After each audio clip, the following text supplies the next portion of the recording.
Good morning दोस्तों, मैं हूं प्रदीप मौर्य। आप सबके भी स्वागत करते हैं आप सबके अपने चैनल ई एजुकेशन 2.0 में। आज हम लोग इस क्लास में डिस्कस करेंगे जो कि हिंदी क्या है। हिंदी का हम लोग प्रैक्टिस सेट लेके आ रहे हैं जो कि आप लोग के लिए बहुत ही हेल्पफुल मिलेगा। यह जो है कि आपका प्रैक्टिस सेट जो कि प्रीवियस ईयर में पूछे गए हैं, सी टेट, यूपी टेट और सुपर टेट के लिए बहुत ही इंपॉर्टेंट है। ठीक है, साथ ही साथ यूपीएसआई, पुलिस और एसएससी जीडी के लिए जो भी अगर हिंदी की क्लास वहाँ पे जो कि कराई जाती है, उसके साथ यहाँ पे क्या करते हैं हम लोग प्रैक्टिस सेट करेंगे। ठीक है, तो प्रैक्टिस सेट के लिए यहाँ जो कि आप लोग की जो कि क्लास कराई जा रही है जो कि प्रत्येक दिन एक सेट आपको लिए आएगा। 20 से 25 क्वेश्चन उसमें कराए जाएंगे। ठीक है, ज्यादा समय नहीं लेंगे, 15 मिनट का आपका क्लास रहेंगी।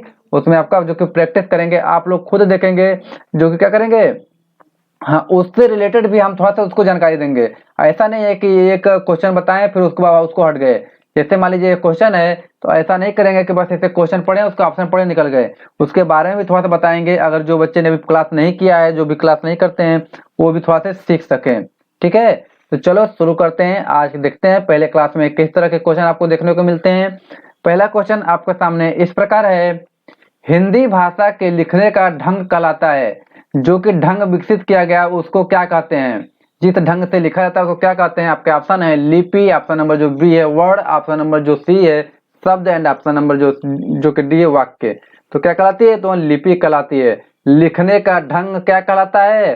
तो लिपि कहलाती है। ऑप्शन नंबर ए सही है।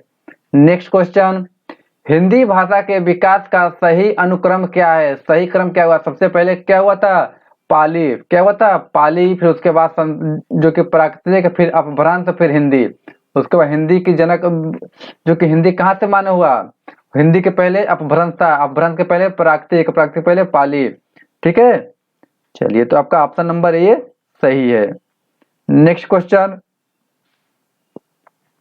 नेक्स्ट क्वेश्चन आपके सामने इस प्रकार है, प्रयोग के आधार पर शब्द कितने प्रकार के होते हैं? शब्दों के भेद।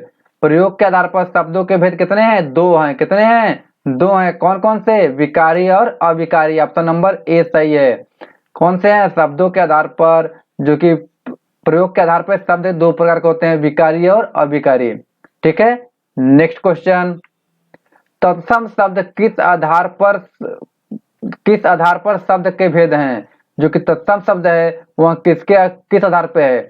देखो, अगर विकारी अविकारी है तो यहाँ से क्या है? प्रयोग के आधार पर है। विकारी अविकारी किसके आधार पर? प्रयोग के आधार पे है। लेकिन जो तत्सम शब्द है, तत्सम तद्भव होता है, वह किसके आधार पर है? तो वह किसके आधार पर है? उत्पत्ति के आधार पर। किसके? उत्पत्ति। ऑप्शन नंबर जो कि डी सही है। ठीक है, प्रयोग के आधार पर विकारी अविकारी, और जो कि उत्पत्ति के आधार पर तत्सम तद्भव। क्लियर अपनी बात? चलिए नेक्स्ट क्वेश्चन देखते हैं।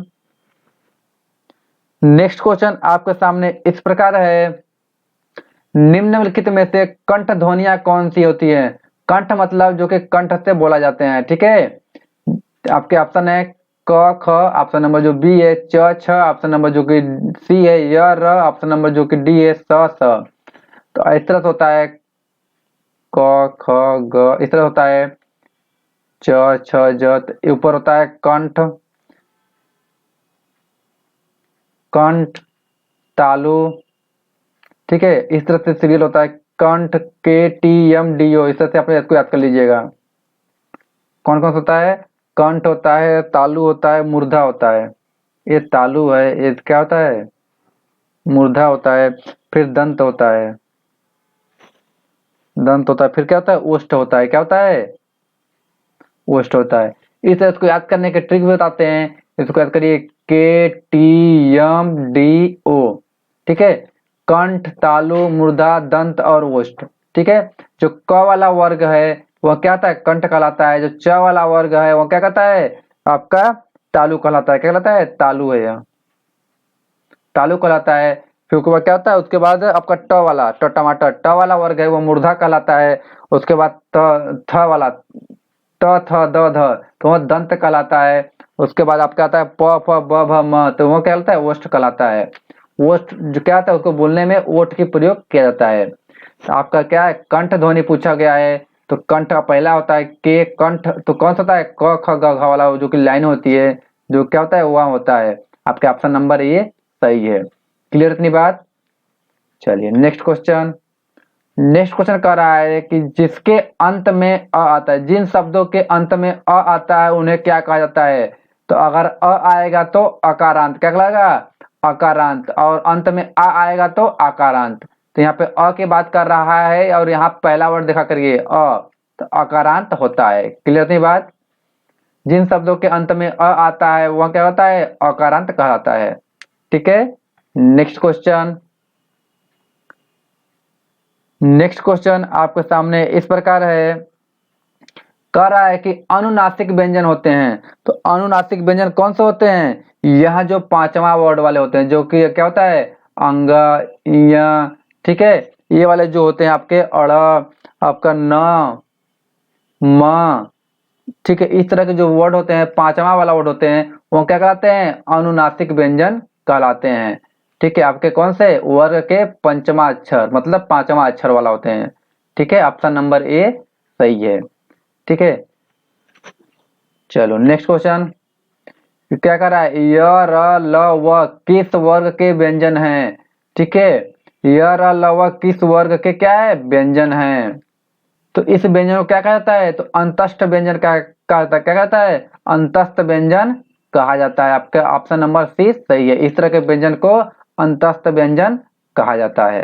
ठीक है, जिन बच्चों ने वर्ड क्या है आपका वर्ड माला पढ़ा होगा ठीक है, नहीं तो मैं भी यहाँ पे थोड़ा सा उन लोगों को कर देते हैं, डिस्कस कर देते हैं, जिससे कि उनको थोड़ा सा भी जानकारी पता चल जाए। ठीक है, आगे से भी कोई भी क्वेश्चन आएगा तो इस तरह से गलती नहीं करेंगे। ठीक है, नेक्स्ट क्वेश्चन। नेक्स्ट क्वेश्चन आपके सामने इस प्रकार है, कह रहा है अघोष वर्ड कौन सा होता है? अघोष में क्या होता है?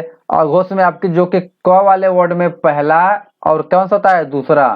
पहला वर्ड पहली लाइन, दूसरी लाइन, और क्या होता है? स क्या होता है? और आपका बड़ा सा, फिर खरखोर सा, आपका फिर छोटा सा, ये तीनों सा होते हैं। ठीक है, तो यहाँ क्या होता है? एक क और ख, एक च और छ, इस तरह से होते हैं पूरे। यहाँ चले जाएंगे और उसके बाद यहाँ तीन और ये होते हैं स। तो ये 5 5 10 3 13 कितने होते हैं? तो 13 वर्ड होते हैं। वो क्या होते हैं? अघोष होते हैं। कितने होते हैं? अघोष होते हैं। कभी कोई पूछता है क्वेश्चन, पूछा गया क्वेश्चन है आयोग द्वारा कि अघोष की संख्या कितनी होती है? तो वह 13 होती है। कितनी होती है? 13 होती है। अच्छा, तो इसमें देखो कौन सा है? इसमें स है। स देखो यहाँ पर है ना, स है। ठीक है, मतलब स है। देखो यहाँ ह नहीं है, क्योंकि ह आपका यहाँ पे नहीं दिया हुआ है। अ भी आपका नहीं है, क्योंकि अ क्या होता है? सघोष होता है। क्या होता है? कितने भी स्वर होंगे, जितने भी स्वर होंगे, क्या होता है वहाँ? वह सबके सब सघोष होते हैं।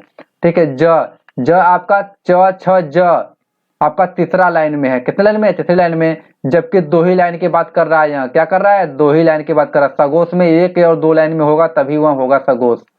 क्लियर? ज आपका तीसरी लाइन की है तो यह क्या नहीं होगा। तो यह भी नहीं होगा, यह ह नहीं होगा क्योंकि यहाँ पे ह नहीं दिया हुआ है। और आपका स्वर है, स्वर भी नहीं होगा। स्वर क्या होता है? सघोष होते हैं। क्लियर है? चलिए नेक्स्ट क्वेश्चन देखिए, निम्नलिखित में से कौन सा अयोग्य गवाह है? कौन सा है? अयोग्य गवाह पूछा हुआ है। अयोग्य गवाह जो कि कौन से होते हैं? आपके विसर्ग वाले होते हैं। ठीक है, जैसे स्वर में आपका ऊपर बिंदी हो जाए या आपका आपका इस तरह लग जाए, क्या होता है यहाँ? यहाँ आपका अयोग्य गवाह होते हैं, इसको विसर्ग बोलते हैं। क्या बोलते हैं? इसको विसर्ग बोलते हैं। क्लियर है? ठीक है, ऑप्शन नंबर जो कि डी सही है इस क्वेश्चन का। Next question. नेक्स्ट क्वेश्चन आपके सामने इस प्रकार है, ए और ए वर्ड कहलाते हैं। जो ए और ए होते हैं वह वर्ड क्या कहलाते हैं? वह आपके कहलाते हैं कंठ तालव्य। क्या कहते हैं? कंठ तालव्य कहलाते हैं। कंठ तालव्य से बोले जाते हैं ए और ए। ठीक है, चलिए नेक्स्ट क्वेश्चन। हिंदी वर्णमाला में अयोग्य वर्ड कौन सा? अभी मैंने बताया इसके पहले वाले क्वेश्चन में अयोग्य कौन से होते हैं? जो कि अंग और ह दो होते हैं, जो क्या होते हैं? अयोग्य कहलाते हैं। ठीक है, चलिए नेक्स्ट क्वेश्चन। नेक्स्ट क्वेश्चन आपके सामने इस प्रकार है, जो सब कुछ जानता हो। ठीक है, तो जो सब कुछ जानता हो यह क्या है? एक वर्ड सब क्या है? एक वर्ड इसको बताना है। जो सब कुछ जानता है उसको एक वर्ड में बताइए क्या कहलाएगा। तो जो सब कुछ जानता है उसको क्या बोलते हैं? उसको बोलते हैं सर्वज्ञ। क्या बोलते हैं? सर्वज्ञ। ऑप्शन नंबर बी सही है। Next question. जो पहले कभी न हुआ हो, जो पहले कभी न हुआ हो उसको क्या कहते हैं? अभूतपूर्व। क्या कहते हैं? अभूतपूर्व कहते हैं। जो पहले कभी नहीं हुआ, पहली बार हुआ, उसको क्या कहते हैं? अभूतपूर्व कहते हैं। नेक्स्ट क्वेश्चन, नेक्स्ट क्वेश्चन आपके सामने इस प्रकार है, हिंदी भाषा की जो कि भाषा क्या भाषा परिवार कौन सी है? हिंदी जो है वह किस भाषा परिवार की है? तो कौन सी है? भारोपीय भाषा परिवार से। कौन सी है? हिंदी जो है कि आपके भारोपीय मतलब भारत और यूरोप को मिलाकर के बना है। किससे बना है?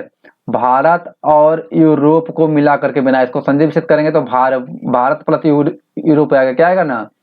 तो इसको क्या होता है? भारोपीय भाषा से आपका क्या है? हिंदी बना है।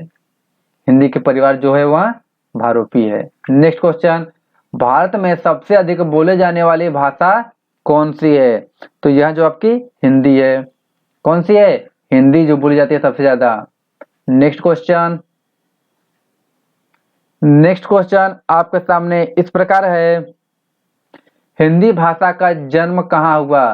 तो हिंदी भाषा का जो जन्म हुआ है वह किससे हुआ है? अपभ्रंश से हुआ। किससे हुआ? तो अपभ्रंश से हुआ है। ठीक है, क्लियर है? आपके ऑप्शन नंबर ए सही है। जो हिंदी भाषा का जन्म हुआ किससे? अपभ्रंश से हुआ है। नेक्स्ट क्वेश्चन, जो पढ़ा न गया हो, जो कभी पढ़ा न गया हो उसको क्या कहते हैं?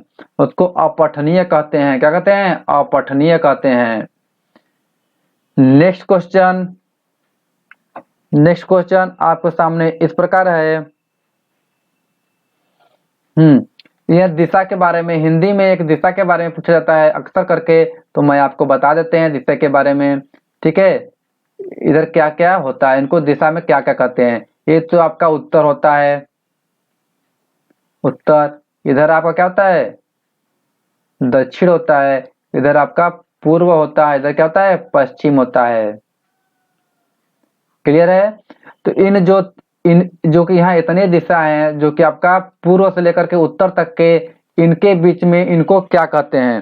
तो यहाँ कभी कभी क्वेश्चन बन जाता है, जैसे अभी बन गया है। इसको क्या कहते हैं? ईशान कहते हैं। क्या कहते हैं? यह क्वेश्चन आयोग द्वारा पूछा गया है आपका पिछले साल के में यूपी टेट में पूछा गया था कि उत्तर और पूर्व के जो बीच की जो की दिशा है उनको क्या कहा जाता है। आयोग द्वारा पिछले साल पूछा गया था क्वेश्चन। क्या कहते हैं? इसको ईशान कहते हैं। ठीक है, फिर उत्तर और पश्चिम वाले क्या कहते हैं? इसको कहते हैं वायव्य। क्या कहते हैं? वायव्य। ठीक है, नेक्स्ट, पश्चिम और जो दक्षिण वाला जो भाग है इसको कहते हैं नैऋत्य। क्या कहते हैं? नैऋत्य। सही है। चलिए आगे देखिए, जो कि कौन सा बचा? एक बच गया। तो इसको क्या कहते हैं? पूर्व और दक्षिण, दक्षिण और पूर्व के बीच में जो कि दिशा है उसको क्या कहते हैं? आग्नेय कहते हैं। क्या कहते हैं? आग्नेय कहते हैं। तो यह क्वेश्चन आपके आयोग द्वारा यह पूछा गया था, उत्तर और पूर्व के बीच की जो दिशा है उसको क्या कहा जाता है। जैसे इस पर पूछा गया दक्षिण और पूर्व पूछा गया, इस पर क्या पूछा गया? दक्षिण और पूर्व पूछा गया। दक्षिण और पूर्व क्या है? आग्नेय है। कौन सा है? आग्नेय, जो कि आपका कौन सा है? ऑप्शन नंबर सी सही है। ठीक है, देखिए ईशान भी है, वात्सल्य भी, क्या है? तो जो कि वायव्य कौन सा होता है? पश्चिम और उत्तर होता है। कौन सा होता है? तो यह पश्चिम और उत्तर का होता है। ईशान कौन सा होता है? तो उत्तर और पूर्व का ईशान होता है। और ठीक है, आग्नेय आपका हो गया, दक्षिण और पूर्व का। ये सही भी है ऑप्शन आपका, जो कि जिस तरह क्वेश्चन पूछा गया है। तो यह आपका चारों एक बार कहीं कहीं नोट कर लीजिए, इसको याद कर लीजिए। आप लोग कभी कभी क्वेश्चन में आयोग द्वारा पूछा गया है। तो यहाँ सब क्वेश्चन हम लोग प्रीवियस क्वेश्चन का क्या करते हैं? डिस्कस ही किया जाता है। चलिए नेक्स्ट क्वेश्चन देखते हैं, कम बोलने वाले को क्या कहा जाता है? जो कम बोलता है उसको क्या बोलते हैं? उसको मितभाषी कहता है। क्या कहता है? उसको मितभाषी कहा जाता है। ठीक है, आपके ऑप्शन नंबर बी सही है। क्लियर है? जो कम बोलता है उसको क्या बोलते हैं? मितभाषी कहा जाता है। आपके ऑप्शन नंबर बी सही है। चलिए नेक्स्ट क्वेश्चन, नेक्स्ट क्वेश्चन आपके सामने इस प्रकार है, कैंची किस भाषा का शब्द है? कैंची किस भाषा का शब्द है? ठीक है, ये आपका विदेशी भाषा है। विदेशी भाषा में कौन सी भाषा है? तो ये आपके तुर्की भाषा का। किसका? तुर्की भाषा का शब्द है। क्या? कैंची आपका तुर्की भाषा का शब्द है। नेक्स्ट क्वेश्चन, आचार का विलोम बताइए। आचार आपका अनाचार। क्या होता है, किसी पे अचार करो, अन्याचार, अत्याचार, तरह समझिए, अत्याचार नहीं होता है, ठीक है, अत्याचार नहीं होता है। आचार का क्या होता है, अनाचार होता है। आपके ऑप्शन नंबर जो कि सी सही है। क्लियर है। चलिए नेक्स्ट क्वेश्चन, यानी कि आचार का अत्याचार लगा दो, गलत हो जाएगा, अनाचार होता है, ठीक है। चलिए नेक्स्ट क्वेश्चन देखिए। नेक्स्ट क्वेश्चन आपके सामने है, को और को लिए, को और के लिए, को और के लिए कौन सा कारक होता है? तो आपको पता है, कर्ता ने कर्म को करण से, संप्रदान को के लिए, अपादान से अलग होने के लिए, ठीक है। तो इस तरह से, ठीक है, इसको कहीं लिख लेना, कर्ता ने कर्म को करण से के द्वारा, संप्रदान को के लिए, अपादान से अलग होना, संबंध का के किरारे री, अधिकरण में पर संबोधन हे रे हरे। तो ठीक है, इस क्वेश्चन जो कारक का आपका बन सकता है। तो को के लिए जो होता है वहां आपका क्या होता है, संप्रदान होता है। क्या होता है, तो संप्रदान कारक होता है, ठीक है। को के लिए में संप्रदान कारक होता है। आपका ऑप्शन नंबर बी सही है, ठीक है। नेक्स्ट क्वेश्चन, कौन सा शब्द कलम का पर्यायवाची नहीं है? कमल, कमल, ठीक है, कमल का पर्यायवाची नहीं है पूछा गया। कमल का पर्यायवाची आपको पता है, पंकज होता है, अंबुज होता है, जलद भी होता है, और जो कि मनसिज नहीं होता है। यहाँ सही है, यहाँ क्या होता है, मनसिज नहीं होता, कमल का पर्यायवाची नहीं पूछा है, तो यही है जो नहीं होता है। जलज भी होता है, अंबुज, पंकज, इस तरह से आपका कमल का पर्यायवाची होता है। तो पर्यायवाची भी आप लोग के लिए बहुत ही इंपॉर्टेंट है, जो कि कभी कभी क्वेश्चन में देखने को एक का दो क्वेश्चन तो मिल ही जाता है देखने को, ठीक है। चलिए नेक्स्ट क्वेश्चन।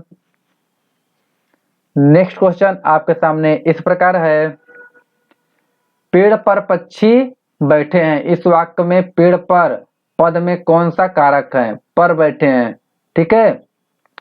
तो इसका जो राइट आंसर है, आपका जो आपका ऑप्शन है कारण, आपका ऑप्शन नंबर बी है अपादान, ऑप्शन नंबर जो सी है अधिकरण, ऑप्शन नंबर जो डी है संबंध कारक। तो इसमें बताना है कौन सा कारक है, कौन सा है, अधिकरण है। कौन सा है, अधिकरण। अधिकरण कौन सा होता है, मैंने आपको पहले ही बताया, क्या होता है, में पर, क्या है, पर बैठा है, पेड़ पर बैठा है, मतलब जो कि अधिकरण होगा। अधिकरण का क्या कारक होता है में पर, ठीक है, या तो में होगा या पर होगा। तो पेड़ पर बैठा है मतलब कि अधिकरण होगा। क्लियर इतनी बात। चलिए